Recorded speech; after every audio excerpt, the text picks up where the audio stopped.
Hello, hello, I'm Owlman Paul with Project Perch. We're in Marathon in the Florida Keys. We're at the Radio Martí medium wave tower, and we're putting in 12 artificial burrows today in an effort to attract the Florida burrowing owl back to the Keys. Today I'm with Tammy Anderson, who is on the board of the Marathon Bird Center. Tammy, we're here on site. Can you tell me a little bit about the genesis of this project that we're working on today? Sure, absolutely. It started, I believe, in February of this year. We had a resident in the city of Key Colony Beach where we used to have a robust population of burrowing owls who thought that he had seen an owl. And I started researching how we might be able to get burrowing owls back to the Florida Keys, assembled a team of bird experts. Kelly Heffernan from Project Perch came down from Cooper City, met with those experts, and we identified this site, Radio Martí, here in Marathon, the heart of the Florida Keys, as the perfect first phase site for the first installation of burrowing owls. So we had burrowing owls on this location in the past. There were previously burrowing owls previous to Hurricane Irma in 2017. Over 10 known nests here at this location. It's an ideal location. It's a big green field. It's a government property. It's protected and gated by a fence, so no human access here. And there's actual dirt, which is a rarity for the Florida Keys. We're mostly coral rock. You really can't dig more than 6 inches down before you hit coral rock. So this is a nice place with lush green grass and dirt, and hopefully will make an ideal habitat for the owls to come back. The burrowing owls will love the dirt versus the coral rock. Are you kidding me? That's perfect for the owls.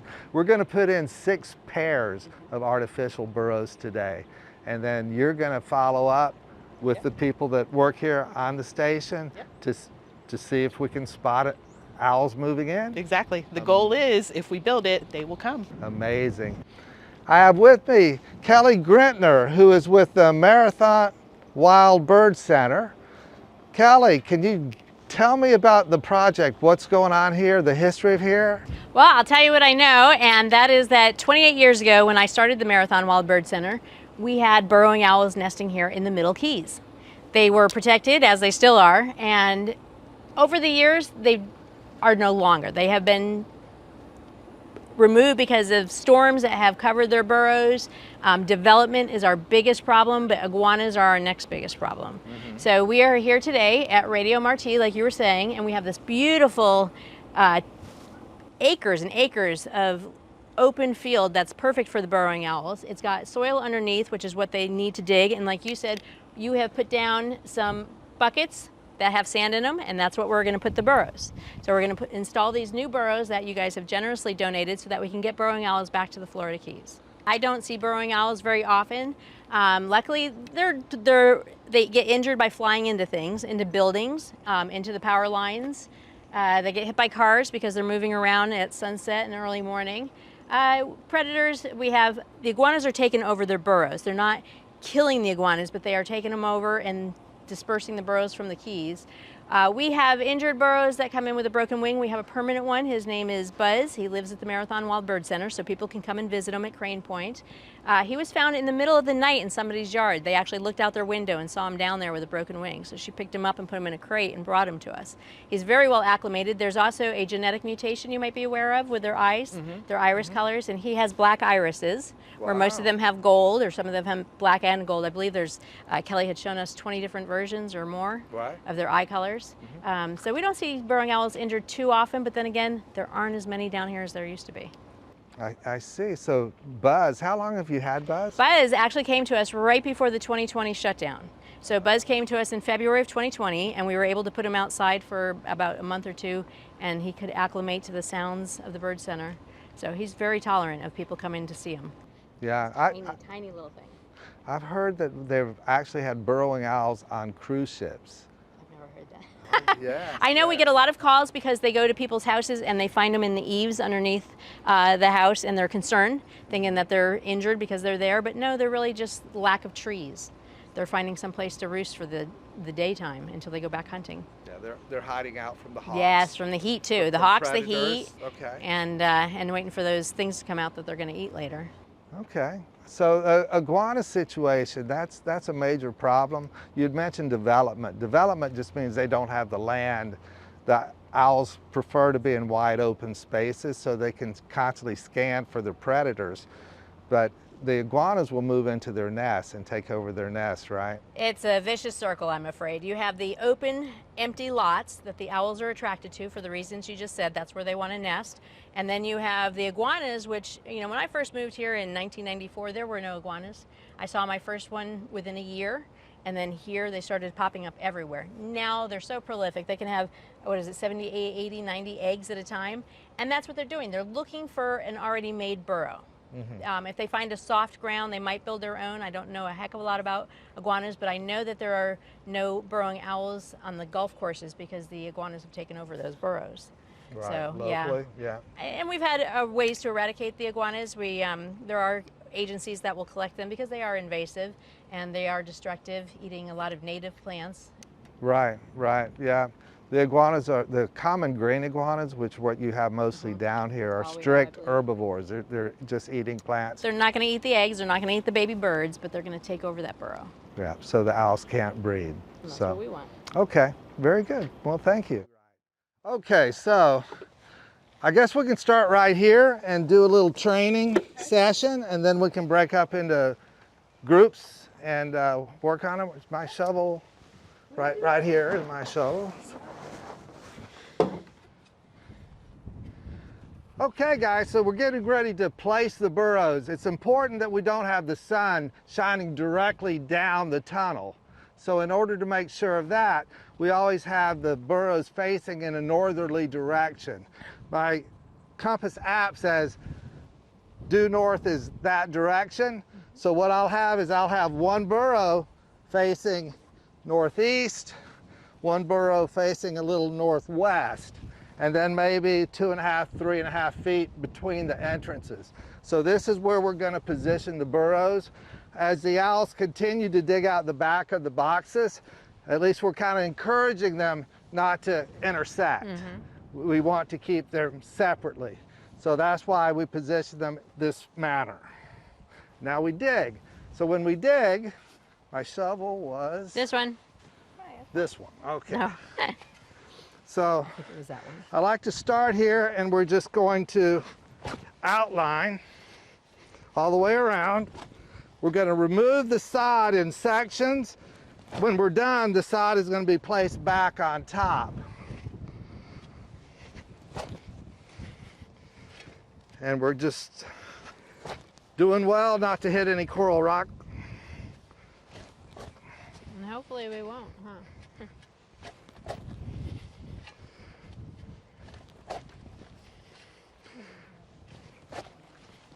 The depth that you dig No, you had the hole to place the burrow in, you want to make sure No, I had no idea. that the top of that pipe is at ground level. We also want to disturb as little soil as possible.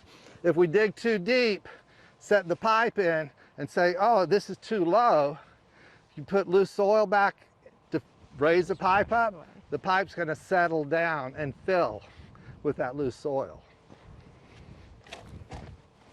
So the pipe is going to be underground. You're going to put the sod back on top of it. How much of the burrow is going to show? Zero. Zero. Zero. I mean, not the burrow. I mean the okay. What do you? The box. Okay. Just a lid of the box. Oh, I used Just a lid of the box. access. Nope. There will be 6 inches of dirt on top of that All green right. lid. You will not Okay. see anything except a little opening by the sand. Except Not even- for we have had a couple insurgents. So we had one Whoa. spotted in When- Nova Scotia, and everybody raced over to make sure first that it was a burrowing owl because that would be an unusual track, and then began the debate: did it come from the west or did it come from the south? And where did it come from? So, but super rare. It would be rare for us. It's kind of. I think Tammy found that they're rare down here because she was after one for how many weeks? No. I love how she got started chasing a burrowing owl that turned out to be a kestrel. Yes, identification. Do they have any? I mean, like we occasionally see Caribbean short-eared owl. Are there any other bird predators? I guess peregrine falcons, maybe? Oh, for burrowing Yeah. owls? A Cooper's Cooper's hawk is their main enemy. I don't blame them. Cooper's hawk, sharp-shinned hawk, Yes. those ones that are real stalkers. Yep, relentless bird eaters. Red-tailed hawks we have a bit more urban Broward West, so we see more red-tailed, red-shouldereds out there. We've lost to red-shouldered at the ridge, West Ridge. Lost a couple there.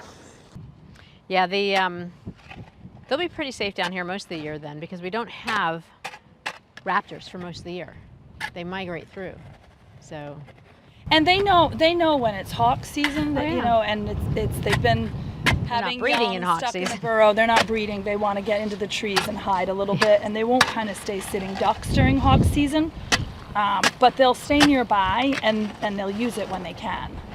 So, I mean, in Broward, they're using them year-round, you know, for 30 years straight. And we put an owl cam in, and in the beginning they said to us, "Oh, they're not there every day. They won't, you know what I mean? You won't see them constantly."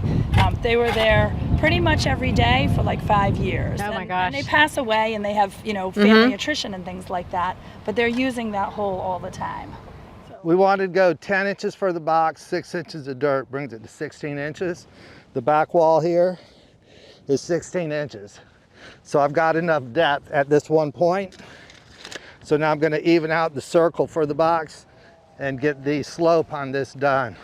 At the very front, we're not going any deeper because that will allow the pipe to sit at ground level.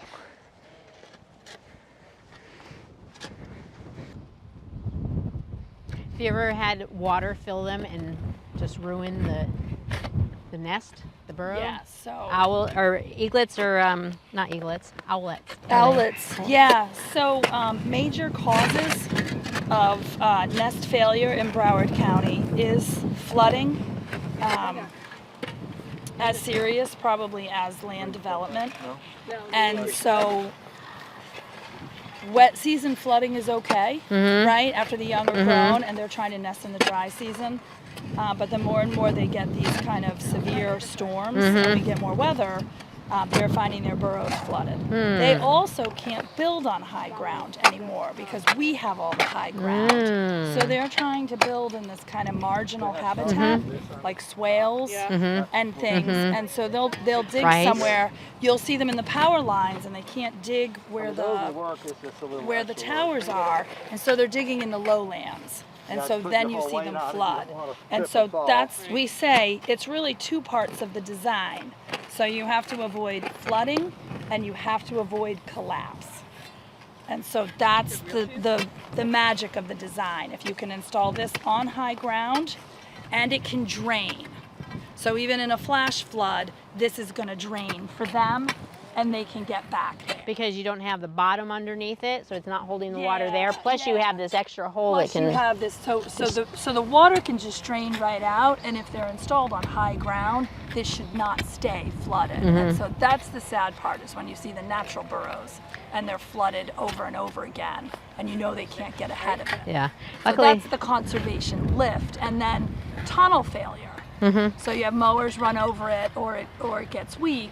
This will always give them that safety from predators and that safe box. They may lose the back tunnel, they may lose, they may have to dig a different way. But that's they'll not going have anywhere. the safety to come back to. good.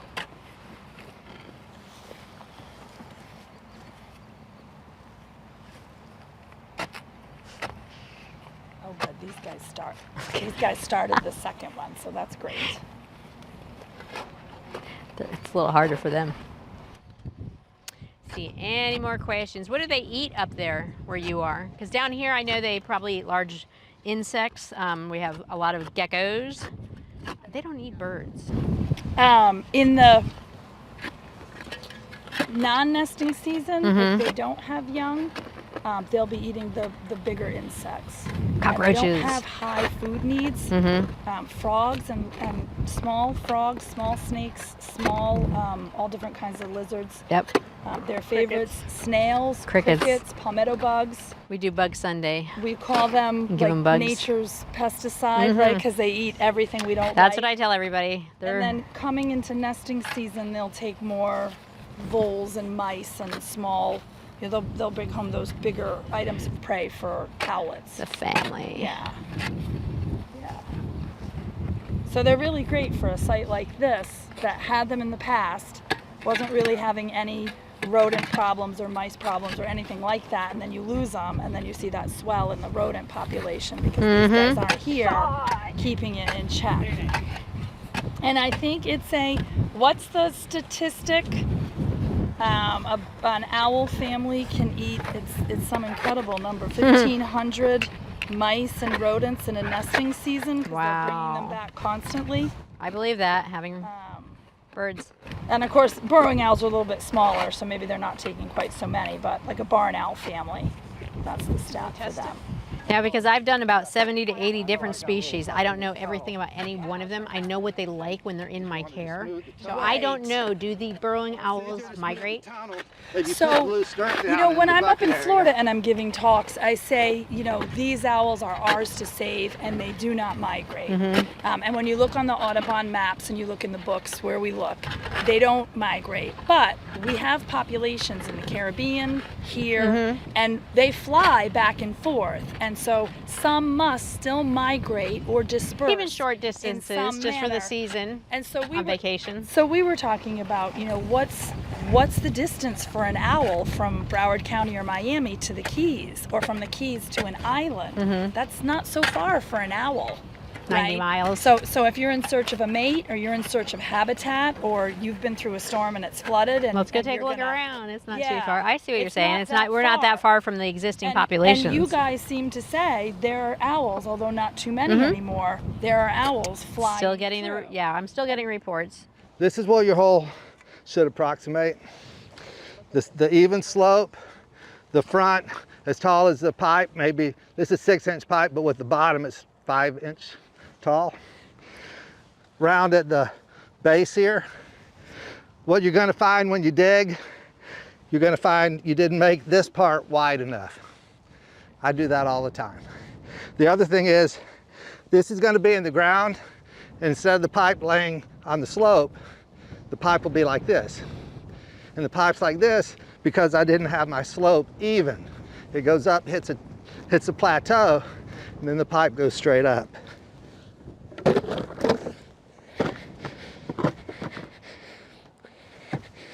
The pipe is even.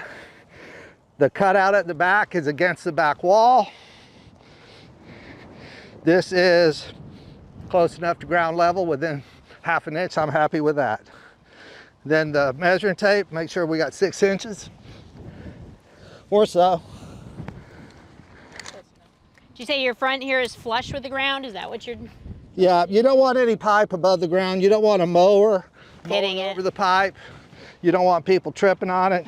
So it should be even ground level. And 6 inches is to here, close enough. So now we're just gonna fill it in. Yep. And I'm gonna grab the hard rake.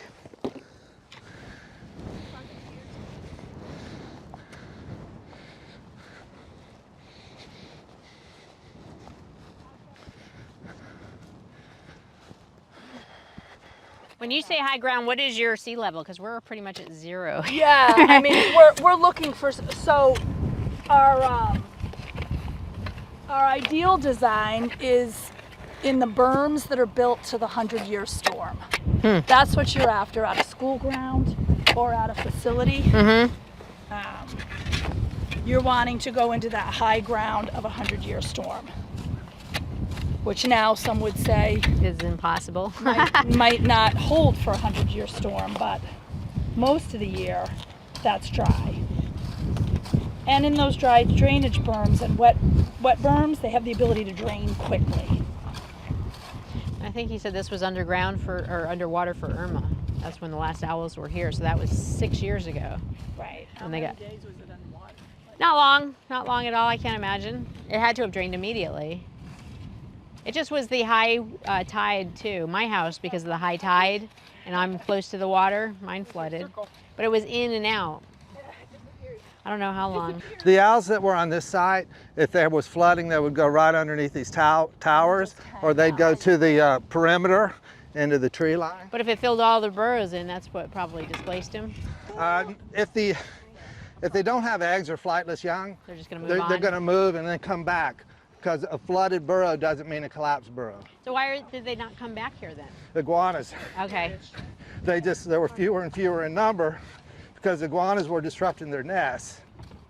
Do you think, Or the population is thin. Yeah. It's thinner down here. yes.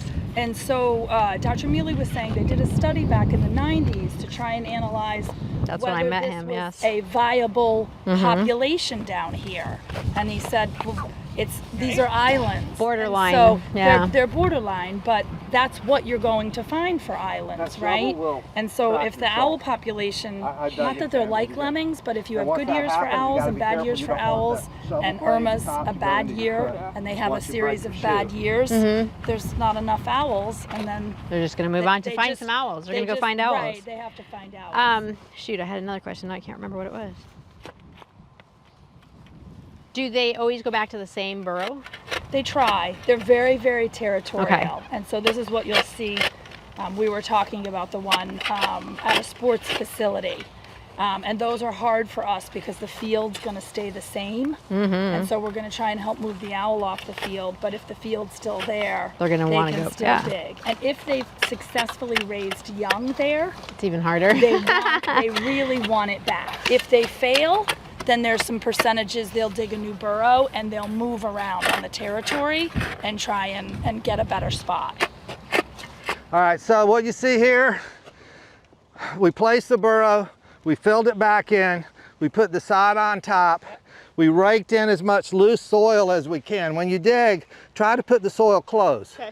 If you put it over here, you got more area that's not green. Sure. You want to keep as much green as you can. And then in the front, the magic is we're going to dig a circle here, put this side in the back, and then our sand's going right here. You'll have a bed, 25 pounds of sand. Then this one will be done.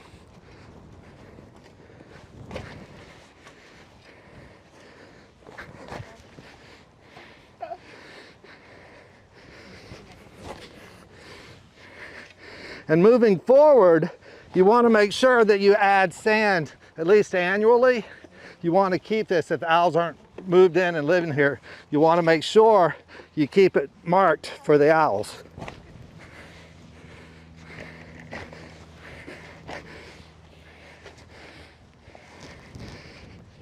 I'm going to step closer because I'm going to ask you about poisoning.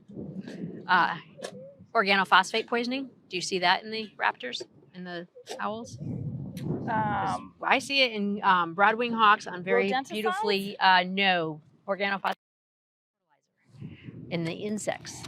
It gets on them in the yards, and then the birds, like I see hawks on certain yards every year, and they're down and out because they've eaten too many geckos that are in her yard. They have to fertilize her. It's a beautiful yard. That's what my friend Lloyd Brown has taken over Brian Mealy's branding permit to ban the organophosphate poisoning, the rodenticide, like you said. Which Renata sends, she's at a bird conference and they put up a slide that says, you know, all the different birds that have been affected by the insecticides, the herbicides, the rodenticides. And the burrowing owl is not on the list.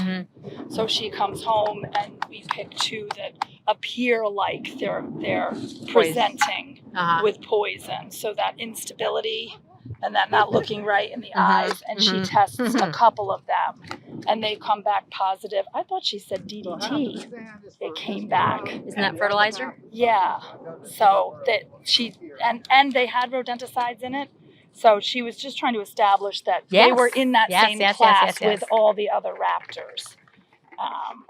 And if you remember at the meeting, Dr. Mader corrects me because it was the DDT she found. right? When you lay the bed of sand, when an owl comes to the sand, they're going to explore the pipe. When they go down the pipe, they're kicking back dirt. You want to keep this ungloved because you'll have dirt on your gloves.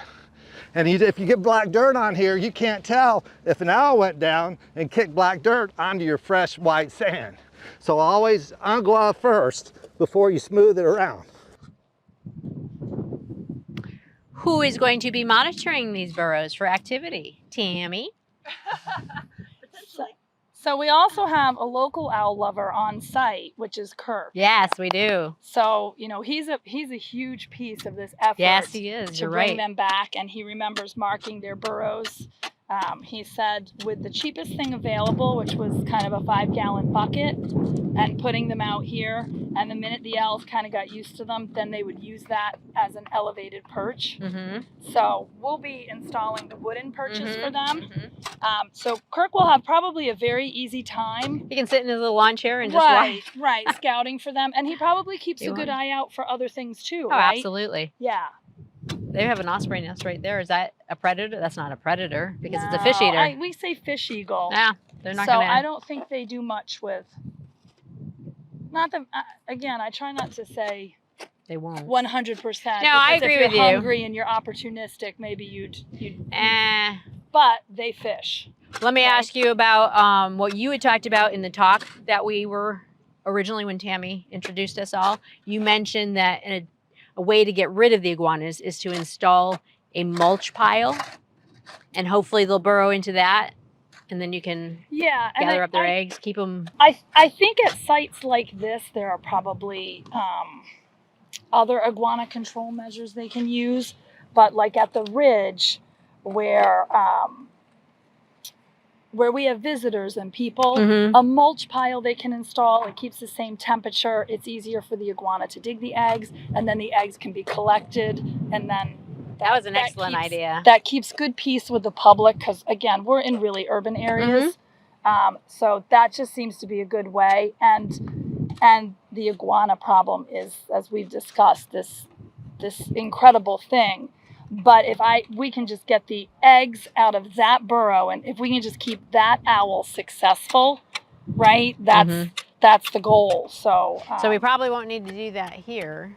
Do we know if there's any iguana burrows or breeding in here? usually they'll come fight for this high ground, and then again, these are dug, so they're easy. Why would I dig a burrow if I could come just move into this one? I just was wondering if there's any here now that we know. I haven't seen any today. We know they're here. We know they're here, I but we're just- not nesting season either. So No. come nesting season. For the iguanas or just the owls? For the iguanas and owls nest at the same time. Really? The iguanas don't nest all year? I don't know. Not that I'm aware of. We'll talk to Paul, but there is a heated nesting season. At It the same sometimes time, ends huh? April, May, but they're starting up and they're invading nests in February, March, April. I did not know that. Good to know. Iguanas need water. Mm-hmm. So, I mean, you've got water on both sides here, but up here it's high and dry. Well, So in the non-nesting season for an iguana, you'd stay down by the water, right? well, it's salt water too, though. Yeah. I don't know if they can drink salt water. I don't know. They can swim. Yes, they can.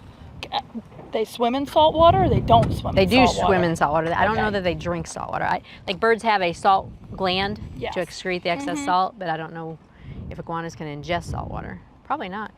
But that's good. That means there's less fresh water There's around really here. no fresh water, and There's there's no none. water source up here. Nope. So it's not a year-round attractant.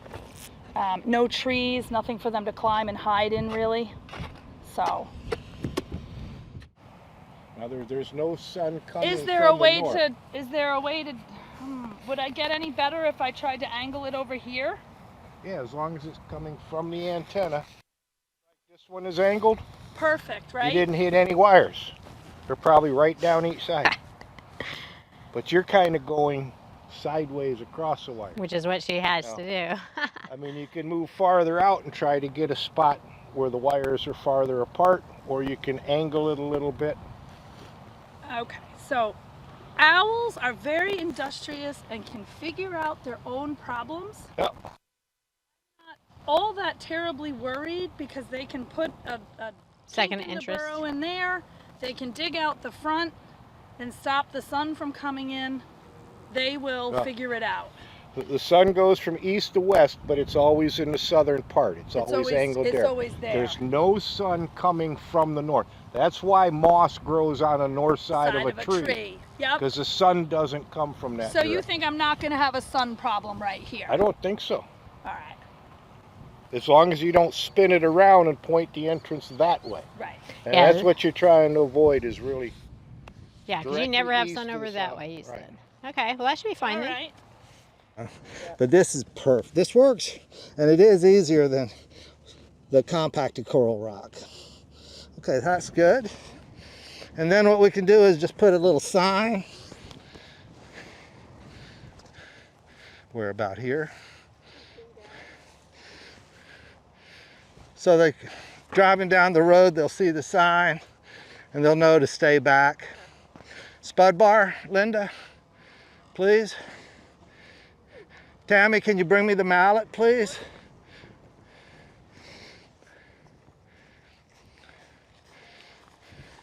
Thank you, Linda. You want the sign?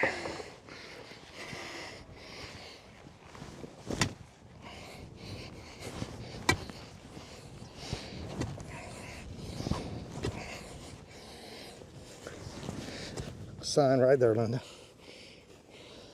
Oh, I see Right it. there, okay. Tammy, give her some taps. Oh, do you want to take the thing off? Yeah.